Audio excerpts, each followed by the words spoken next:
Welcome to Defense Briefing. The content of the briefing includes: with Putin's re-election all but assured, Russia's opposition still vows to undermine his image. Marisa Pavan, Oscar-nominated actress in The Rose Tattoo, dies at 91. U.S., South Korea, Japan agree to deepen security cooperation. Woman helps homeless army veteran find temporary housing in hotel. Balank has 18 as Quinnipiac takes down Navy 71-68. With Putin's re-election all but assured, Russia's opposition still vows to undermine his image. Associated Press. Russian opposition figures have spoken out against President Vladimir Putin ahead of the March 2018 presidential election. Alexei Navalny, who is currently imprisoned, said that he aimed to fight for the public's hearts and minds, and to undermine Putin's popularity. He also hopes to turn public opinion against the Russian leader's ongoing war in Ukraine. There is a widespread belief among opposition activists that Putin will be declared the winner of the election regardless of the results. However, they hope to use the campaign to put forward their own views and to publicize the failings of Putin's government. They also hope to demonstrate to the public that they are not alone in their opposition to the president. Some activists, such as Navalny's chief of staff, Leonid Volkov, have launched projects to encourage Russians to vote against Putin and to communicate their concerns to the government. For example, Volkov is running a telephone campaign to try to convince ordinary people to engage with political issues.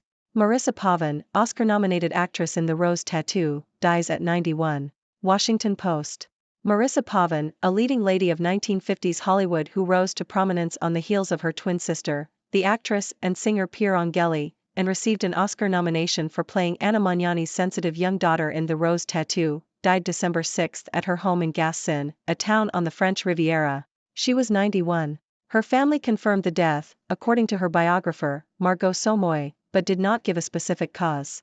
U.S., South Korea, Japan agree to deepen security cooperation. Bloomberg. Top national security officials from the U.S., South Korea, and Japan have pledged to deepen their security cooperation and jointly respond to North Korea's cyber activities. The three countries are pushing for a new trilateral initiative to act against North Korea's military threats, cyber crimes, and cryptocurrency money laundering. The officials reaffirmed North Korea's obligations to end its nuclear weapons program and said they are implementing plans to share information in real time about missile launches from adversaries in the region. The U.S. and South Korea have accused North Korean leader Kim Jong-un of sending munitions to President Vladimir Putin to help in his war in Ukraine, with Moscow believed to be providing technology and support for Kim's military programs. Woman helps homeless Army veteran find temporary housing in hotel. Yahoo! A U.S. Army veteran, Michael Martinez, is currently living in a tent on the streets of Santa Fe, New Mexico, after walking away from a family dispute.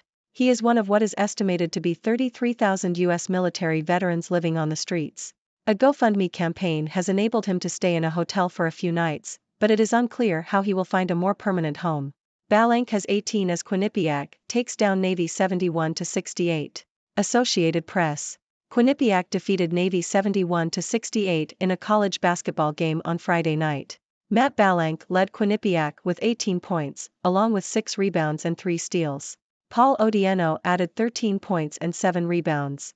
Cam Summers and Austin Benini both scored 16 points for Navy. Austin Inga contributed 11 points, 4 assists, and 3 steals. Cyber threats loom over Japan's banks and supply chains, ex-NSA head. Nikkei Asia. Ransomware attacks on critical infrastructure have surged in recent years, with Japan becoming an attractive target as the world's third-largest economy and a key financial hub, warns former U.S. National Security Agency head, Michael Rogers. Criminals are drawn to Japan's heavily industrialized economy and its financial strength, while nation-states such as China, North Korea, and Russia are interested in monitoring Japan's increasing global presence. Rogers, who is now an advisor to Israeli cybersecurity firm Clarity, highlights the risk to critical infrastructure, citing a recent incident in which a ransomware attack disrupted a U.S. Treasury bond auction. The attack targeted the U.S. unit of the Industrial Commercial Bank of China, ICBC, causing market players to disconnect their systems from ICBC's, leading to a sluggish bond auction. Rogers stresses the need for bolstered cybersecurity in the private sector, as most critical infrastructure is in private hands. He warns that cyber attacks will continue to rise, particularly as there are sanctuaries for cybercriminals in countries such as Russia and North Korea that are difficult to control. Defense policy bill stripped of most GOP culture war demands. Washington Post.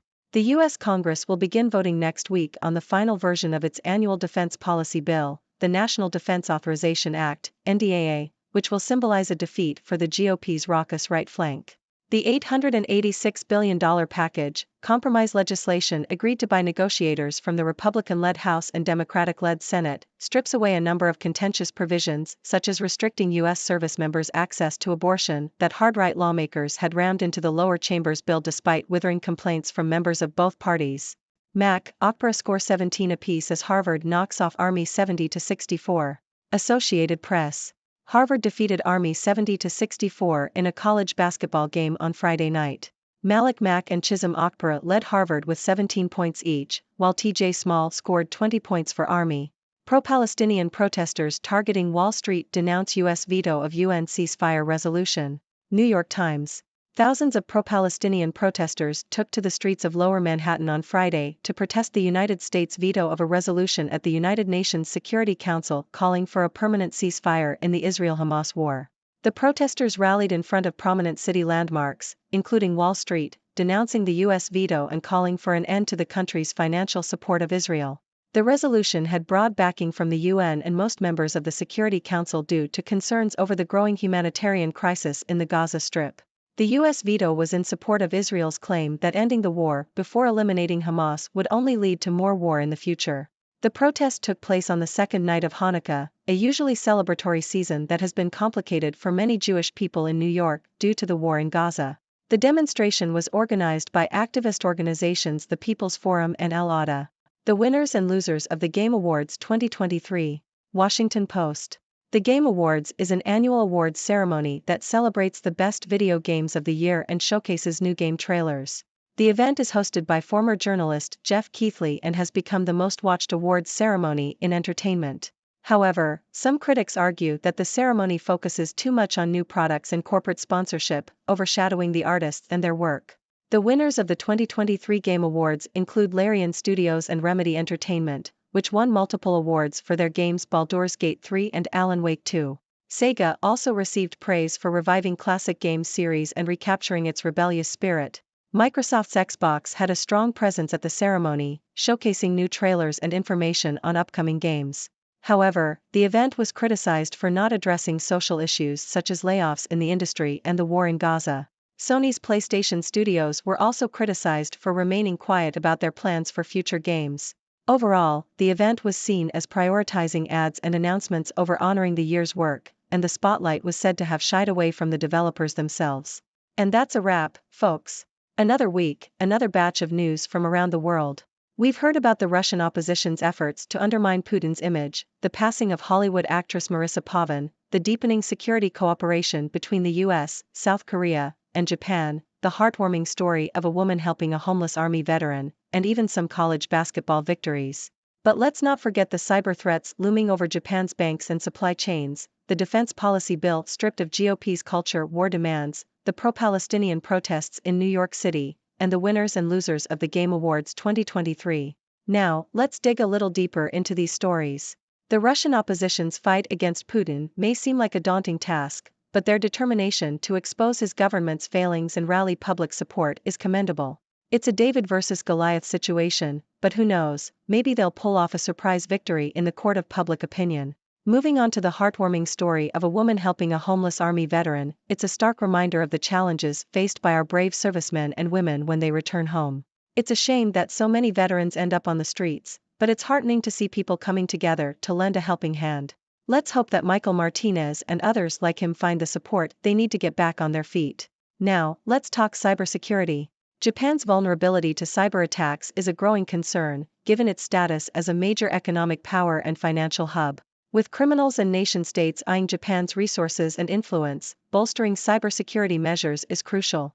It's a reminder that in our interconnected world, no one is safe from cyber threats. And finally, the Game Awards. While it's always exciting to see new game trailers and celebrate the best of the industry, it's important not to lose sight of the bigger picture. The event has faced criticism for prioritizing corporate sponsorships and announcements over recognizing the artists behind the games. Perhaps it's time to strike a balance and ensure that the spotlight shines on the developers and their incredible work. Well, that's all for today, folks. I hope you enjoyed this week's roundup of news. Remember, your thoughts and opinions matter, so don't hesitate to share your ideas in the comment section. Until next time, stay curious, stay informed, and stay awesome.